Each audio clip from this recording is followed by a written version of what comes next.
Hi everyone, welcome to our channel.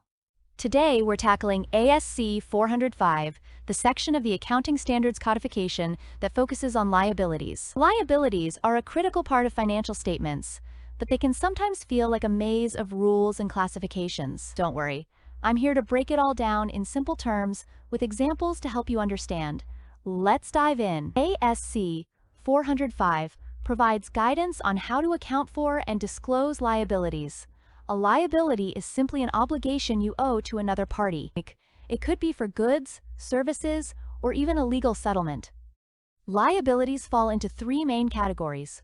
1. Current liabilities. Obligations due within 1 year, like accounts payable or short-term loans. 2. Non-current liabilities. Obligations due beyond 1 year, like long-term debt. 3.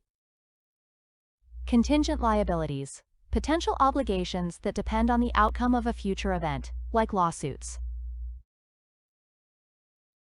Let's make this practical. Suppose you own a small business, and you purchase $10,000 of supplies from a vendor on credit. The $10,000 you owe is a current liability, specifically accounts payable, because it's due within a short period, usually 30 to 60 days. So, how do we recognize a liability? ASC 405 says a liability should be recorded when 1. There's a present obligation due to a past event. 2. It's probable the obligation will require settlement. 3. The amount can be reasonably estimated. For example, if you borrow $50,000 from the bank today, that's a present obligation, and you know you'll have to pay it back.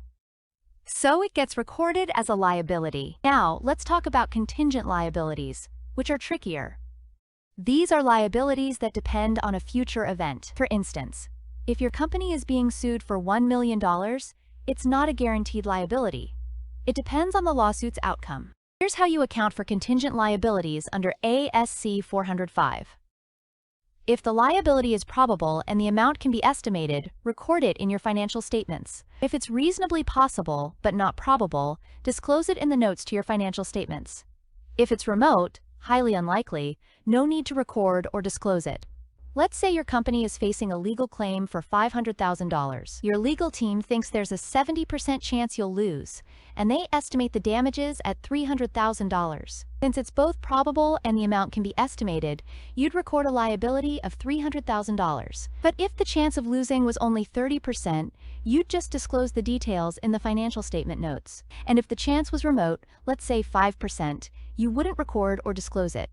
Liability disclosure is essential for transparency. ASC 405 requires you to include 1. The nature and amount of liabilities. 2. Maturity dates for debts. 3. Terms and conditions, like interest rates for loans. 4. Any significant contingencies, even if they aren't recorded. Here's a real-world example. A company takes out a $1 million loan due in 5 years. In the financial statements, the first year's payments are listed under current liabilities. The remaining balance is recorded under non-current liabilities. Additionally, if the loan has specific conditions, like a requirement to maintain certain financial ratios, those would be disclosed in the notes. To sum up, 1. ASC 405 covers the accounting and disclosure of liabilities. 2.